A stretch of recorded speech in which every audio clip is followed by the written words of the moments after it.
Funding for this program was provided by the Annenberg CPB project. Sometimes, as we go through life, we master our experiences. Sometimes we don't.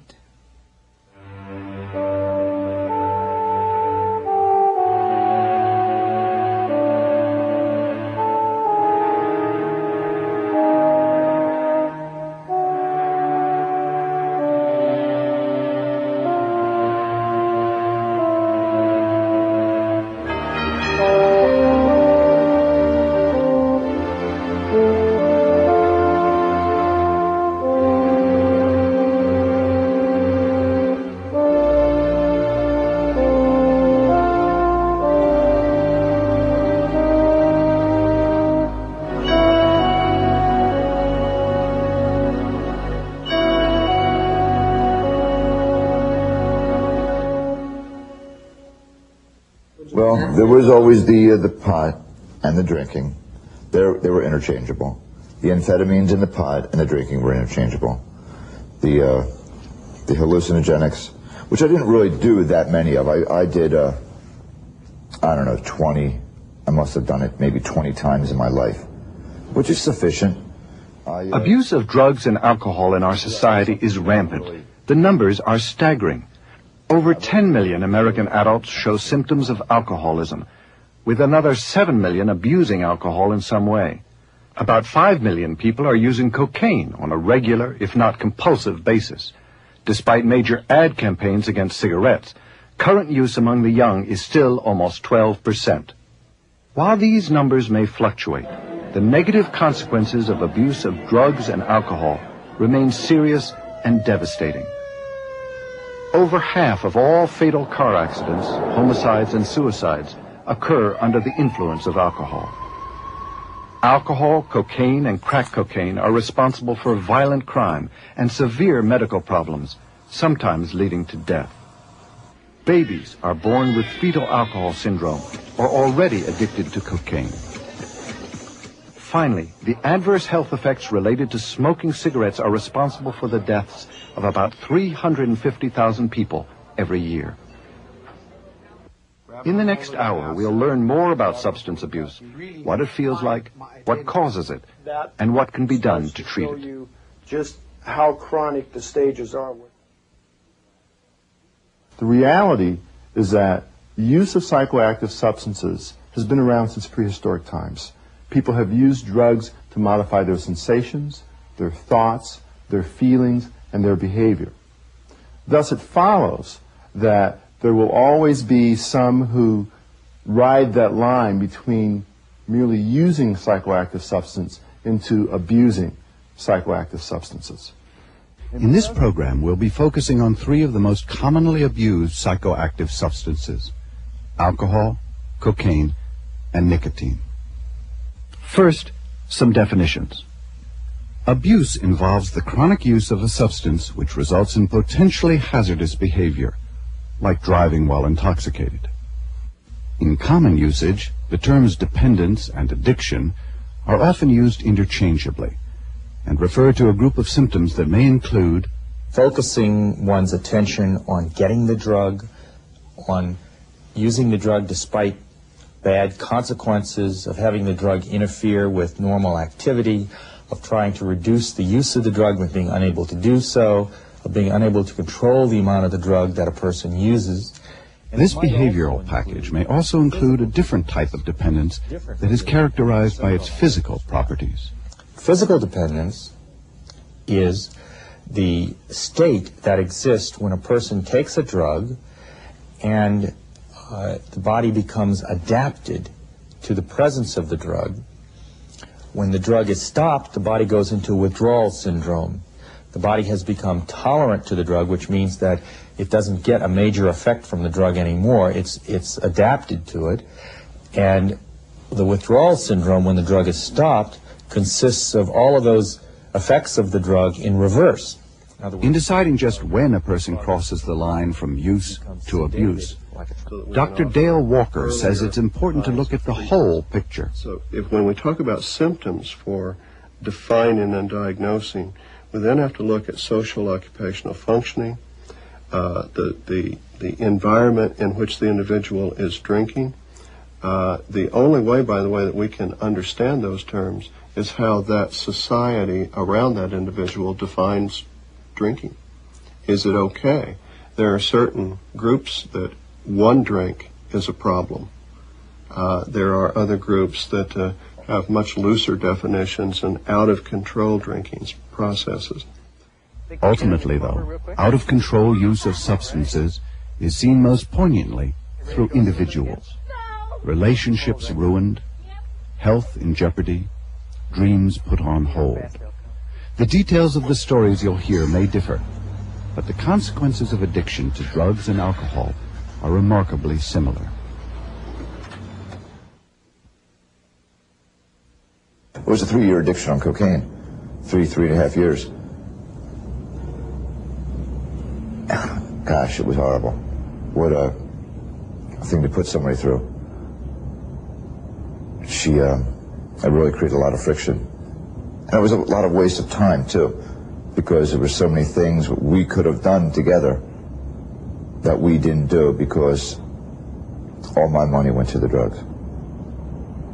And all my time went to using drugs.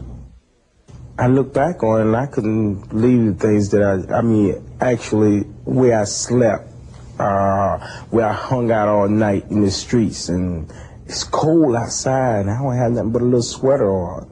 The cocaine was what just got out of hand. It's amazing. It's amazing stuff. It's amazingly uncontrollable. It just sends you head over heels and into everything. Everything that I had is gone. I smoked about 8 cats. They are $5 a piece. I don't know exactly how much come in it, but I got very sick. I got nervous. I started shaking, and I felt scared, and I felt like I needed help. Initially, early on, say just 10 or 15 years ago, cocaine was thought of as a drug of the elite. It was a glamour drug. It was a very expensive drug. It was very much used among celebrities, athletes, and the upper and middle class. While the sort of cocaine use Dr. George is describing has actually decreased, during the 1980s, the use of crack skyrocketed. It's cheaper, more available, and provides a high that too many find irresistible. The high is very good. It's more different than anything I ever had. It doesn't make me feel a hangover. I can smoke it and feel still, like in control. No more than, like I say, coming down in nervousness. But the high is mellow. It's a rush. It only stays there. It used to stay 15 minutes. Now it stay about 5. Anna Rose Childress is an addiction specialist at the University of Pennsylvania. One of the ways of thinking about why cocaine is so addictive is to understand that basically it activates the same areas in the brain that all our normal pleasures and rewards do. Food, sex, water, the things that keep our species going. They basically stimulate certain brain areas that we call reward centers or pleasure areas in the brain. Cocaine activates those same centers, but does it very directly, very powerfully. Cocaine can enter the bloodstream by different routes. It can be snorted, injected intravenously, or smoked. The most intense high comes from inhaling the cocaine vapor, either by freebasing, heating cocaine with flammable solvents like ether, or using crack, prepackaged rock-like chunks of cocaine freebase. While cocaine that is snorted reaches the brain in 3 to 4 minutes, smoking cocaine provides the fastest and most intense high. It only takes 8 seconds for the drug to be absorbed into the brain from the lungs. The result? A euphoric state so intense that patients often describe it in sexual terms. One of the things that happens that helps cocaine cause its pleasurable effects seems to be happening through the dopamine system in the brain. All communication in the brain takes place between nerve cells. Between any 2 nerve cells is a synaptic cleft, a place where the chemical message goes across from one cell to the other. Dopamine is one of the neurotransmitters involved in communicating this message from one side of the synapse to the other. One result of this communication may be a feeling of pleasure. Normally, when we have a normal pleasure or arousal, dopamine would be released, and then part of it would be recycled back up to be ready for the next time that it's needed, for the next time an impulse comes down the neuron. Cocaine has an interesting function. It prevents recycling, if you will. It basically prevents reuptake of dopamine back into this first nerve cell. That means that more of it stays in this little space between the two nerve cells, producing an intensified, prolonged pleasure message, if you will. A message so strong that it can overshadow even our most basic needs. From animal data, we know that that can happen, in fact, that animals will use cocaine until they die, and that for many of our human patients, unfortunately, the same pattern is evident. It begins to take over their whole life very, very quickly. And for Patricia, that didn't take long. I felt good until the later months, you know, like after a year and a half, it started becoming where I spend my money for nothing. You know, it's sort of like just to be depressed, you know, because I knew I would be depressed coming down off of it. So it's basically it was nice in the beginning, but it became depressing. You wake up in the morning, it's a normal day. But you find out you ain't got nothing to do, you sit around, you say, well, figure out how to get some drugs. And once you get that initial hit of first contact of drugs, and then you go into that panic feeling where I'm going to get the next one from, or how I'm going to get the next one. My son, he suffered. He suffered. You know, it was a lot of things that he should have had that he did not have. You know, I couldn't perform really as a parent, but I would not admit that to myself. You know, I would not admit I was addicted either. I, you know, thought that I just did it because I wanted to smoke today. You know, I realized later that I was addicted. You know. Besides the emotional damage, the physical dangers are clear. Well, physical consequences can range from, if a person is smoking the cocaine, you know, from associated lung or membrane problems, to, of course, if they're taking toxic levels of the drug, to having, you know, heart arrhythmias, seizures, the difficulties that you hear about in the news or with the professional sports players. One of the most highly publicized examples in recent years is that of college basketball great Len Bias. The Maryland Medical Examiner has now issued his report on the death of the college basketball star Len Bias. It confirms the worst suspicions.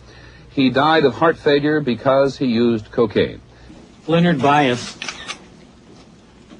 died of cocaine intoxication. Medical examiners found no evidence that Bias had used cocaine before this incident. They said that he inhaled a regular-sized but virtually pure dose of cocaine powder, which within seconds was absorbed into the blood. It quickly interrupted the electrical activity in his brain, producing an irregular heartbeat, and within minutes, death.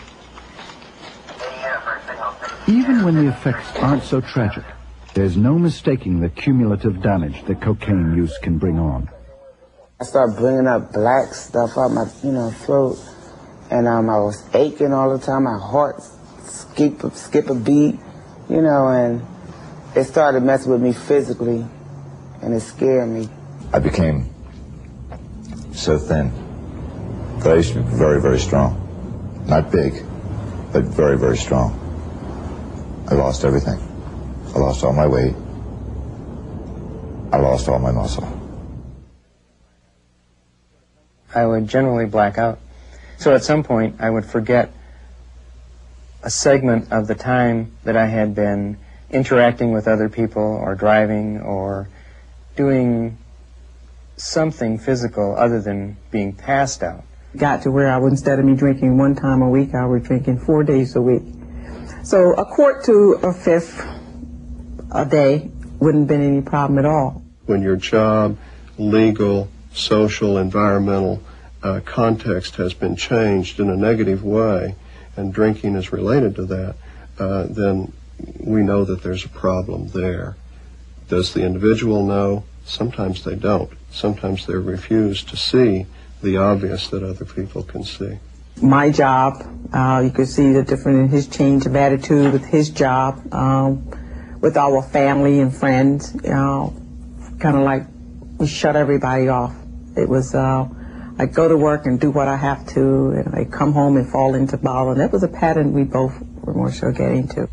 Often the alcohol problem has a significant effect on family members or the spouse as well.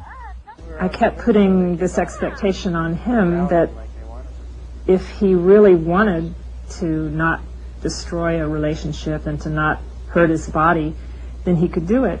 And when he was sober, we'd talk about it, and he'd go, yeah, I know it's a problem, and I know it's not good for me, and I know I lose control, and I know I don't have to do it.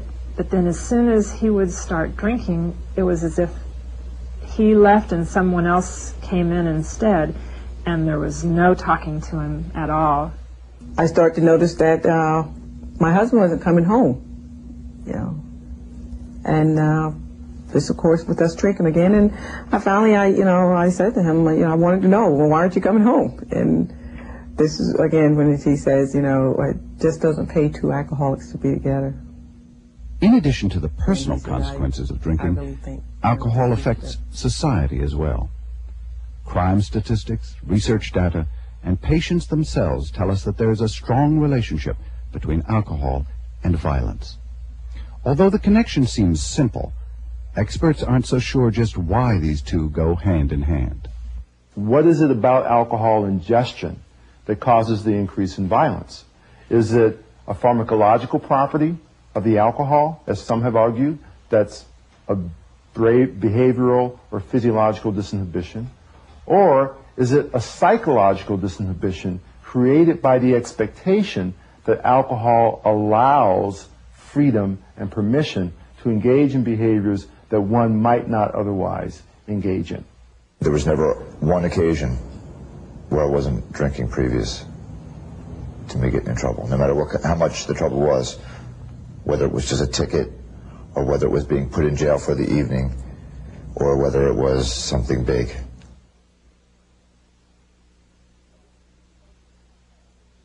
Now, this is a departure from the past when it was thought that you could explain alcoholism within a single discipline or within a single level of analysis. For example, the view that all of alcoholism could be explained through biology or could be explained through personality notions.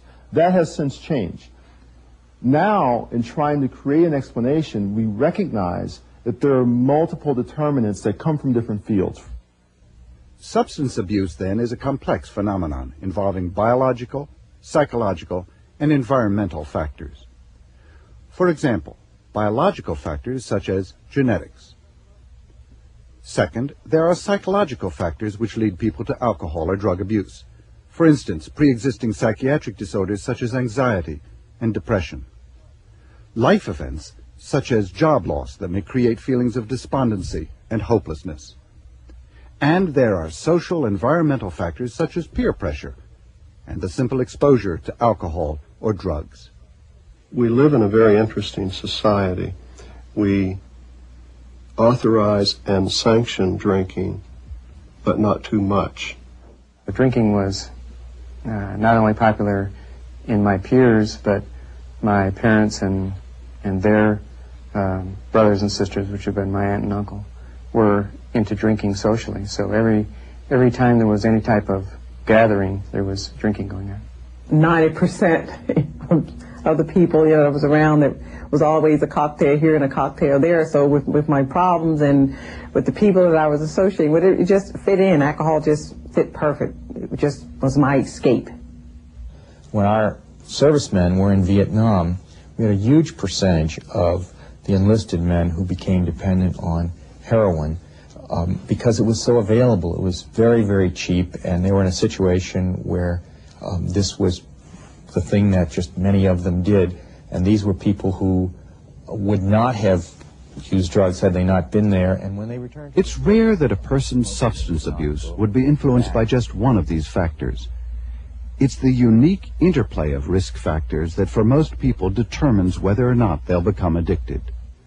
Despite the acknowledgement of multiple risk factors, Those who believe in a biological cause of substance abuse feel that some factors outweigh others. Take the disease model of alcoholism.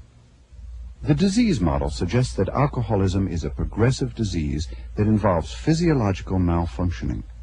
In this model, heredity plays an important role. I think that the way I understand a disease, alcoholism fits the definition of a disease. But a lot of people, from a common sense perspective, say, oh no, alcoholism couldn't be a disease like diabetes or arthritis, because a person willfully picks up that bottle and drinks. And there's a certain amount of truth to that, because alcoholism is a disease that's somewhat different in that behavior will, at least at the beginning, the willpower is important. So you see, it's a complicated sort of thing, because it requires at the beginning the person to willfully start drinking, but then once they start drinking, they lose control. Not everyone would agree with Dr. O'Brien that alcoholism is a disease. Well, the disease model is an all or none model. You either have it or you don't have it. Proponents of the model often talk about it like a light switch. If the genetic switch is on, you have the problem, whether you drink heavily or not. If it's off, you're not going to have a problem even though you drink like a fish. That's the switch model. Our model, and I think one that's supported by more research, is more like a rheostat model. If you have a grandfather who's an alcoholic, that turns up the rheostat risk level a little bit. If your father is also, it turns up a lot. Actually, you're talking, in that case, for a son, the risk factor went up by a factor of 3, which is quite significant. But many children of alcoholics, and you can think of some very successful ones like Ronald Reagan, don't have the disease. And so it's not like everybody who comes from that background is going to have the disease. But While there is disagreement among the experts, Scott is not alone among the many alcoholics who view their alcoholism as a disease. There's certain body types that have an affinity towards alcohol, and I believe I'm one of those. Drinking is, well, I have fairly compulsive behavior, and so when I'm choosing to drink, I drink possibly more than the average person would drink. And once a certain point is reached, and I don't really have a handle on what that might be, but I go into a out-of-control style of drinking. According to Dr. O'Brien, one risk factor that can't be overlooked is genetics. Unquestionably, there's evidence that alcoholism has a genetic factor, and perhaps 50% of alcoholics have a genetic factor, and there's a lot of data on this which we could go into. But that's not the whole story. Even when you have identical twins who have the same genes, there's not 100% concordance, which means that there's something other than genes that make a part of the determination. Next, psychological factors. Among those theories are the traditional Freudian psychoanalytic view. They have argued in terms of the person's inner conflicts and unresolved issues as motivating forces behind their alcoholism. There is a notion that there is an addictive personality, that people who become alcoholic suffer from a particular personality constellation that causes their alcoholism. There's also the notion that learning theory or conditioning theory plays an important role in a person becoming an alcoholic. In this theory, one of the assumptions is that use of a drug, in this case alcohol, is a coping response. And in this case, it's a coping response that's maladaptive for the person. They use that particular response, drinking alcohol, as a way of coping with stressors in life, as a way of coping with difficulties in life. There was always something that you were using the alcohol for, to not have to deal with certain issues. Typically, I would avoid problem areas in my life by drinking. Therefore, I wouldn't have to be responsible to discuss certain issues with Asia or deal with paying certain debts to whatever members of society I owed money to, being away from my children and dealing with how I feel about that. And so it was, in general, I would use the alcohol as a way to avoid being a live human being. Among social and environmental explanations, there are such influences as culture and parental models. For instance, among the American Indian population. I'm still part of my tribe. I'm still part of my clan. I'm still part of my warrior society. So how is that going to be culturally relevant for me? I feel, to me, what it does for me as my Indian blood, my son has always accepted that Indians were drinkers. We drink as a culture. Now it's up to me. Now that I'm learning something here, I'm learning that I want to go back and giving this. It isn't so, you know. That in actuality, Indians do not always have to have a drink or a bottle in their hand. Now he's been taught this by me as he grew up. I've always had a bottle in my hand. But now I want to go and start a new relationship with him without him seeing the alcohol side of me. In fact, American Indians do have a disproportionately high rate of alcoholism. For this reason, some people suggest that heredity may doom them to substance abuse. Dr. Walker, however, stresses that even within one population, there can be a multiplicity of factors. I don't think we could avoid looking at genetic loading, a predisposition or a vulnerability for alcohol problems in certain populations. But remember that we just don't know that about any population, let alone Indian population yet. On the other hand, the other piece to look at is that all Indian populations or subgroups have very marked social economic distinctions in comparison to the general population.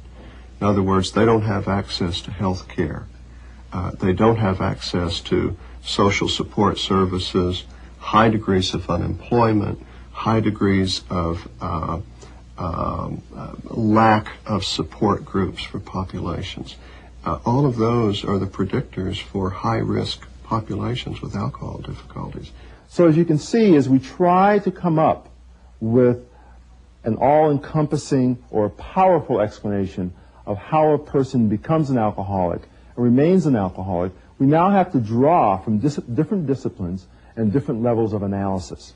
And it's because of that mixture of different disciplines and levels of analysis that the term biopsychosocial model of explaining alcoholism has become prominent. When exploring the risk factors for cocaine use and abuse, one factor stands out: exposure to the drug. The scary thing about cocaine for us is that many of the normal risk factors are sometimes absent, and that exposure alone seems to be enough to get a person started down the path to compulsive involvement, and then the pharmacology of the drug seems to take over. It may be that with cocaine, perhaps more than with any other drug that we've studied or known, that the actions of the drug, the intense pleasure followed by the intense craving, setting up this rapid compulsive cycle, may be more important as a risk factor than with many other substances, such as opiates or alcohol. I say I smoked cocaine about 3 years, on and off. And once it started out as a weekend thing, or whenever my days off was. You know, I never would smoke it while I was working. Then, say about a year, it stretched into smoking it on the nights that I had to go to work. It's really alarming to us when we see folks coming in that are not remarkable psychiatrically. In other words, they don't have a lot of pre-existing psychiatric disorders. They had a job and were functioning okay. They had a family. They had relationships. They were pretty much like the guy next door until they bumped into this substance. And then the effects of the substance, the intense high followed by the intense craving, set up a rapid compulsive cycle. I kept telling my old lady that I can do without it. I can do without it. I started sounding stupid because I knew I couldn't. And then I found out I was addicted, but I didn't know what to do about it. So, I guess once I lost my job, and I lost everyone around me, you know, my girlfriend, I lost her, I lost everything. I was out like living alone and no one close to me. Then I really knew I was addicted, because it didn't really bother me about being that way. Some addictive drugs, like nicotine, are common, woven into the fabric of our daily life. A pack of cigarettes can be bought in any convenience store in the country. But the medical problems related to its use are, in the words of one expert, astronomical. Smoking is the largest cause of both emphysema and lung cancer, and a significant factor in heart disease, high blood pressure, strokes, and bladder cancer. Smoking nicotine may be legal, but as Dr. Alexander Glassman reminds us, it is still drug use.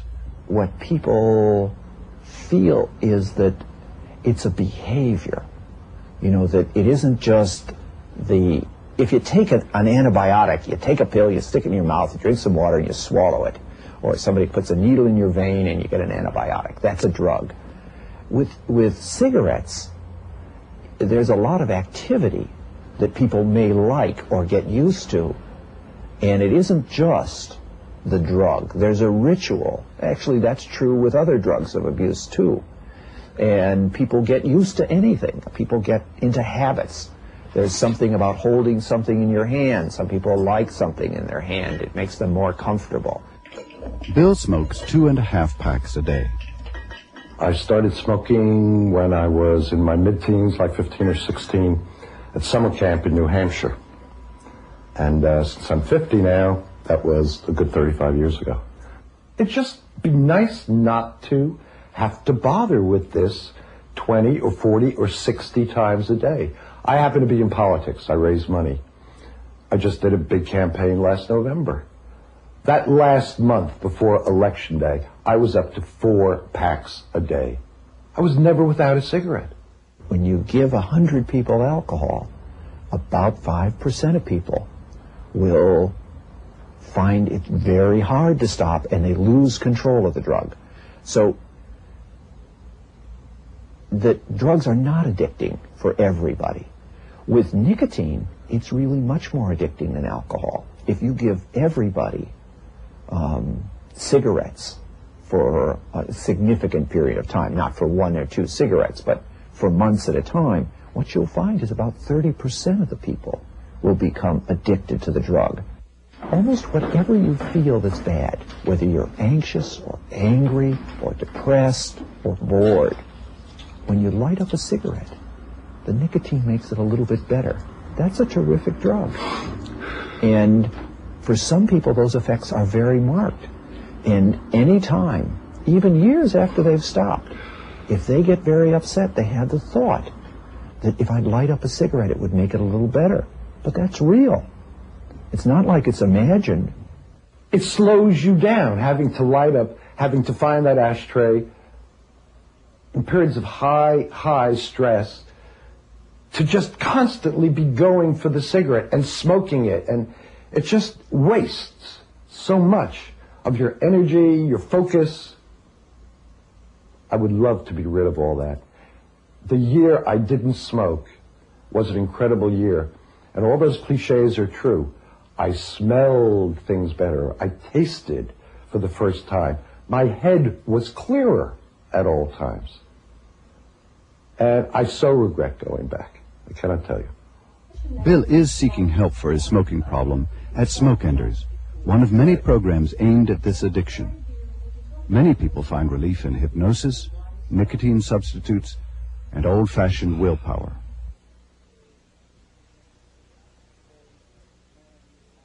They ran me through, I would call it a test, where I saw a film where the people were smoking the, crack, sort of just like I would do, go sit on the side of the bed. And then that was all right until they showed me, had a box there, to look in this box. And I looked in this box, and I read that I would maybe see some things relating to, the drug thing. I looked in the box, and it upset me. It really, really upset me. But it helped me also. Because I said, I'm going to beat this. First of all, treatment of substance abuse is successful. It's just that there's kind of a notion out there in the public consciousness that it isn't, because they see so many people who get into treatment and then later they see them relapse. But in fact, this is the nature of a chronic disease. It's completely unrealistic to expect someone to go into treatment and be cured the way a person who has pneumonia can get an antibiotic and be cured. So, as with many psychological disorders, experts talk treatment, not cure. The most common situation is first to get the drug out of the person's system. Next is a rehabilitation program. And finally, a maintenance period that for some may last a lifetime. The rehabilitation and maintenance programs themselves can involve medication, such as disulfiram or antabuse, used for a small percentage of patients, psychological treatment, such as psychotherapy and desensitization, and by far the most widely used, sociocultural treatments, such as groups like Alcoholics Anonymous and Narcotics Anonymous, and drug-free halfway houses. Often, treatment involves either an in- or outpatient package, including all three kinds of care. If a patient comes in with a depression and you choose only to offer a self-help group, but not to address that depression directly, you may be missing part of your effectiveness. Similarly, if he comes in and has no drug-free network of friends, everybody he knows uses, and you don't refer him to a drug-free network, self-help groups, you may also be missing the boat. So the idea is to really look at the patient as an individual with a set of problems, a profile of problems, if you will, and then try to match your interventions to his problems. What Dr. Childress is talking about is a recent development called treatment matching. So what our research shows, and the research of many other people, is that substance abusers are very different. It's not just that we're talking about heroin addicts or alcoholics. We're talking about different kinds of alcoholics, different kinds of heroin addicts. And they need to be assessed in an individual way, and a determination has to be made of what kinds of problems they have, and then the treatment program has to be tailored to fit the needs of the individual patient. My husband agreed to see her, see the doctor with me, and we did for maybe like 8 months. I start to come around. I had to the point where, okay, things are changing, for me here, but I'm still drinking. One time he got so drunk that he drove off in my car and left me sort of stranded where we had been having dinner with friends. And while one could do a whole program on alcohol treatment, we've chosen to take a look at one prime example of treatment matching with the story of Meredith and his struggle to stop using alcohol. Meredith is a Sioux Indian who's been drinking since he was a child. In listening to his story, it's clear that there are a great many factors that seem to be responsible for his problem. Most of his life has been spent behind bars, a good deal of it in solitary. Meredith looks to his early years for the source of his alcohol abuse. I started drinking at the age of 12 because I feared my father, who was a Presbyterian minister, who abused me by whipping me with anything he can get his hands on.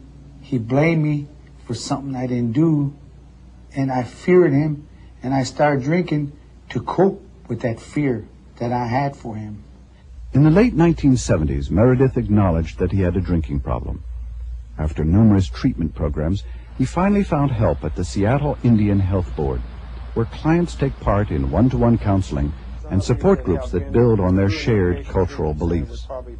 This is accomplished by combining 12-step AA philosophy, which stresses complete abstinence and the idea that you must give up control of the disease to a force larger than yourself and accept yourself as you are, with the concept of the American Indian medicine wheel. In traditional belief, the medicine wheel symbolizes the cycles and changes in life, from birth to death. The medicine wheel is both spiritual and physical. It usually takes the form of a circle, representing understanding of self and harmony with the universe. Alcoholism or drug abuse can disrupt the harmony of the circle, and it's only by reestablishing a correct balance that healing, and in this case recovery from substance abuse, can occur.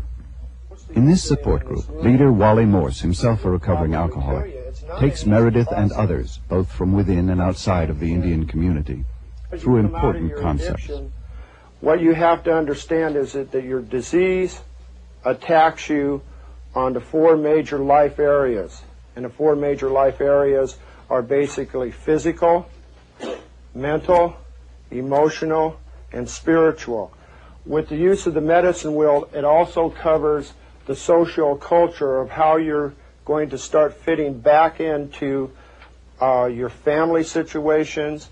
What seems to be clear is that the medicine wheel's spiritual value works for Meredith in much the same way that more standard forms of therapy work for others.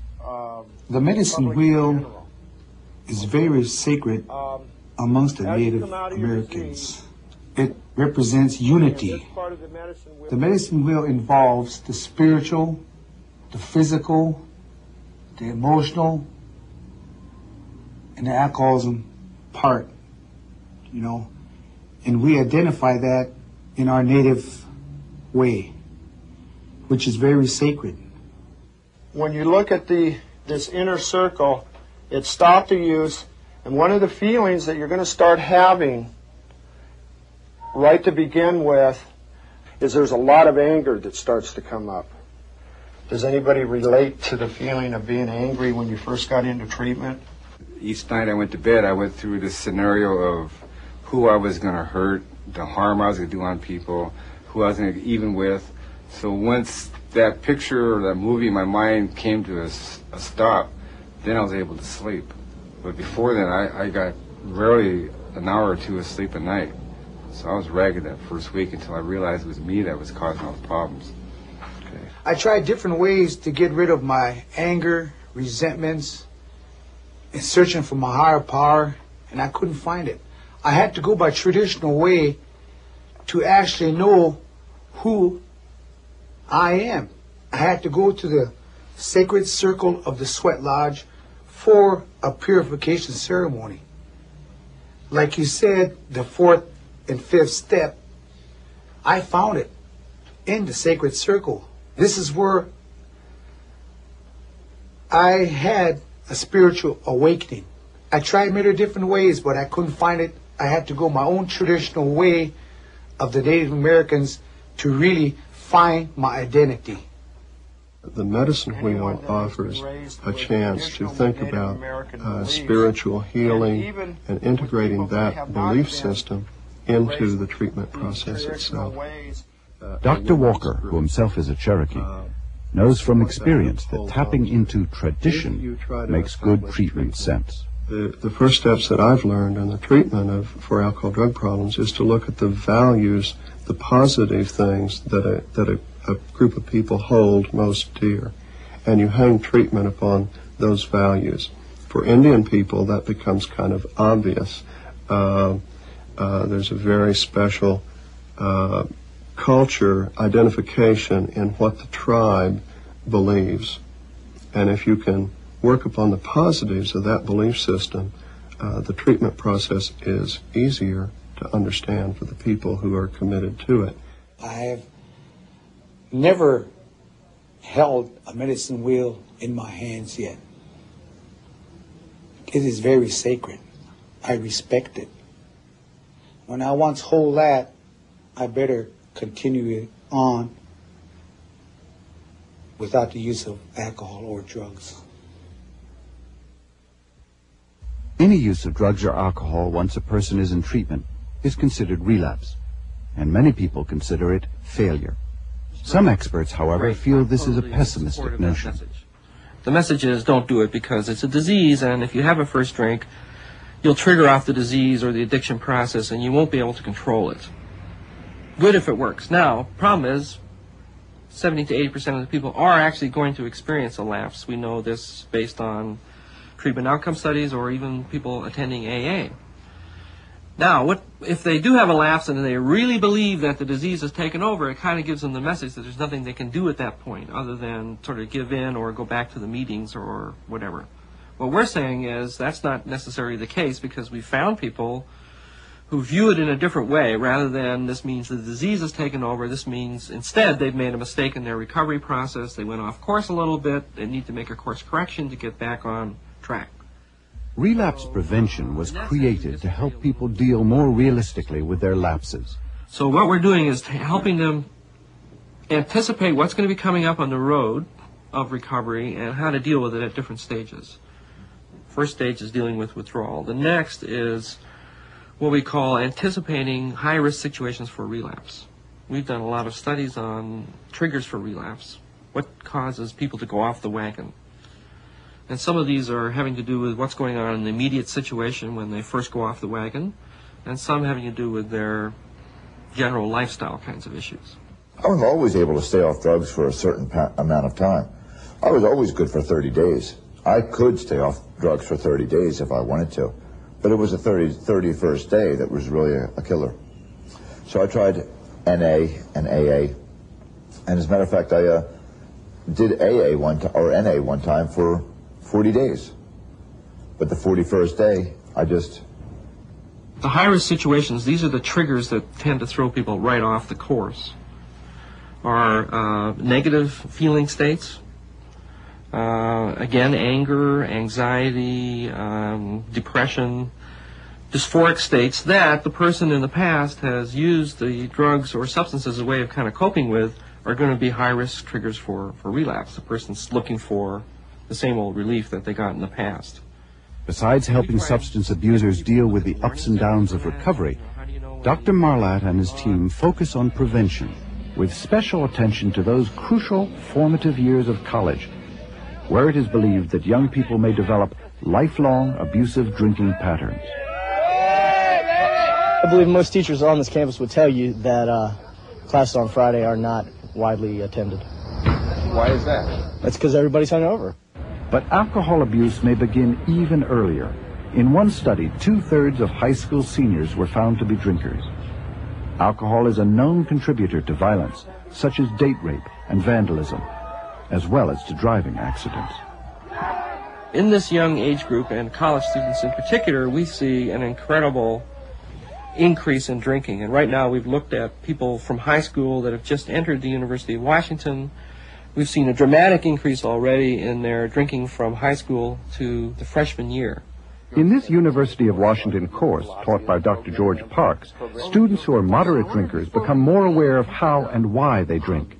Imagine for me and think about in your lives the kinds of problems that college students sometimes get into, the kind of problems that you have observed on campus that people get into with drinking. You know the kind of things I'm talking about? What would be an example of a kind of a problem you've heard about or observed in your peers related to drinking? Yes. Slipping of grades and not going to class. Yeah. As a result of hangovers and. Okay, so that would be a negative consequence. Yes. Just becoming dependent on it. I mean, having to have it before you go to class, before you go out, in order to be social. Yeah, so just excessive drinking itself can become the problem if it becomes... Students also participate in the bar lab, a mock bar experience in which they're asked to monitor their physical reactions to drinking. All right, folks, I just want to interrupt you for a moment. You've all had the opportunity to be drinking now for about 20 minutes or so. And I was just wondering if you're feeling any of the effects yet, the early effects of alcohol intoxication that you spoke about earlier. I'm going to say a little bit just because everyone's a lot more talkative. I So think you a lot of the anxiety is now broken down. Okay. We're able to talk to each other. I noticed that you guys were getting a little louder, but what else? Is anybody noticing anything in their body or the way you're thinking or feeling? Any changes? Subtle? It could be subtle. I'm getting really giggly. Okay.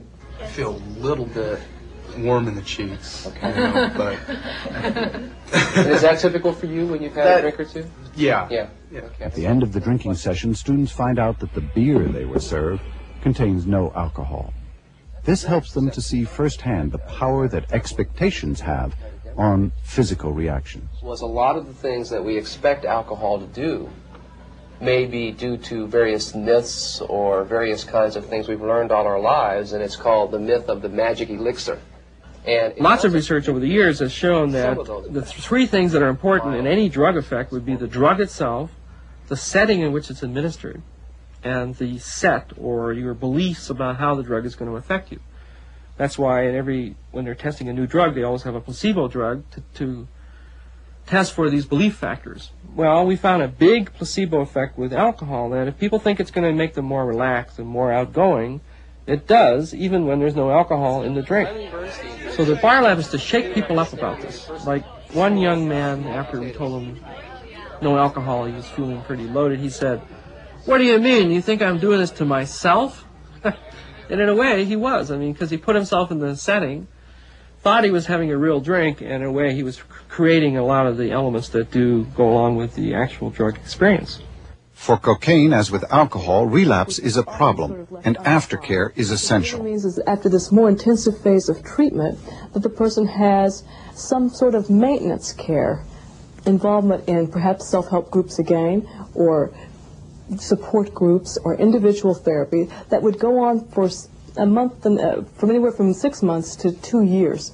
So that phase can really go on indefinitely. The idea there is to maintain the person's gains, recognizing that this rehabilitation phase is really also just the beginning, and that this problem, because it tends to be a chronic, relapsing problem, there's a disorder here that tends to get better for a while, and then if you don't watch out, will get worse again for a while. To keep that maintenance phase in place is very, very important. Dr. Childress believes that one of the major reasons patients relapse is that cues in the environment, from granulated white sugar to a street where they bought drugs, can trigger strong cocaine craving that can lead to renewed drug use. Dr. Childress's study and treatment program at the University of Pennsylvania measures the arousal that people feel when doing cocaine-related tasks, such as watching and listening to people talk about drugs. You want to check it out? Yeah, man, why not? Let's try it. Let's check it out. Hey, man, put the whole thing in it. Put the whole thing in it? Yeah, why not? What the whole thing in one shot? Well, you know how you do it.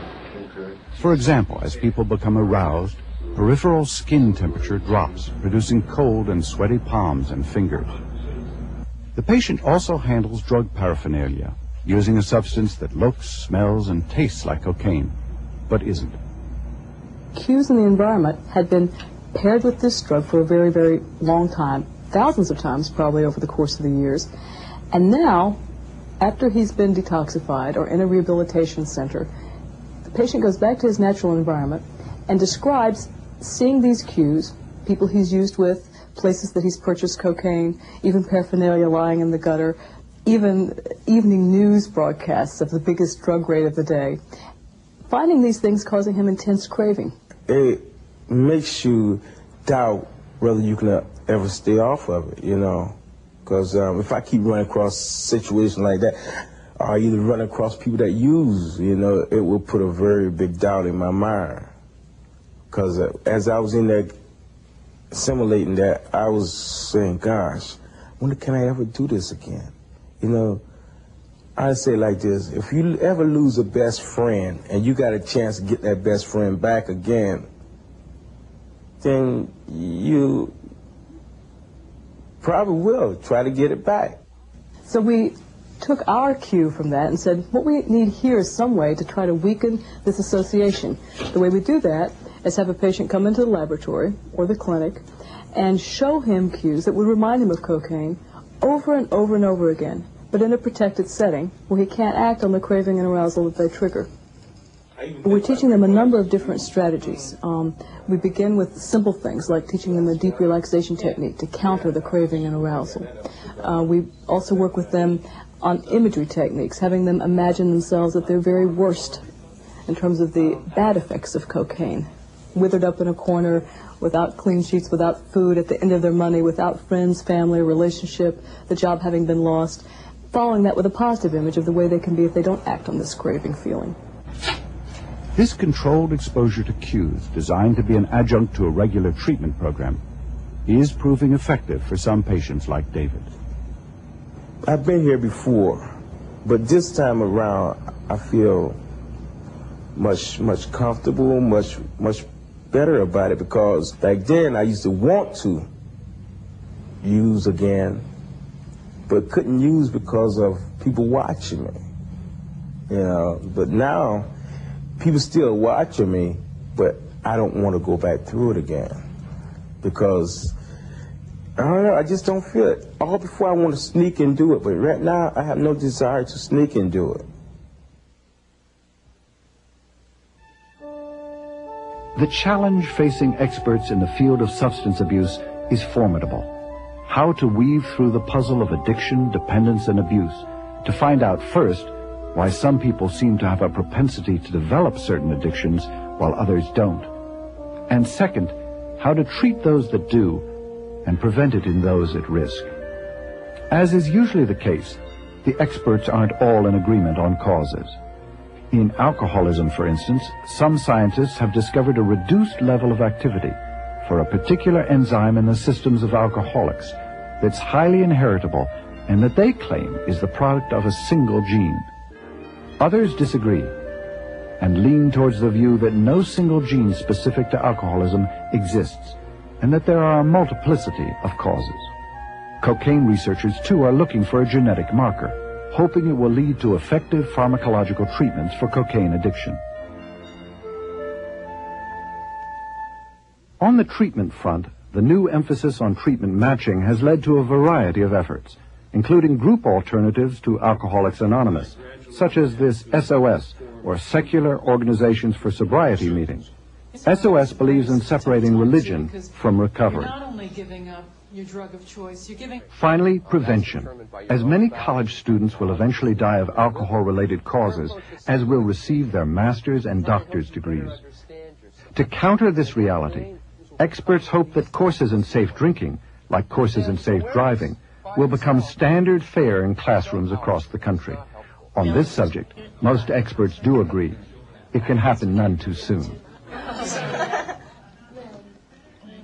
Just because it's free. This is nothing like being straight, clean. There's nothing like this. I'll never be a square. I'll always be hip. But there's nothing like being clean.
Funding for this program was provided by the Annenberg CPB Project. For more information on the College Telecourse, video cassettes, off-air videotaping, and books based on the series, call 1-800-LEARNER.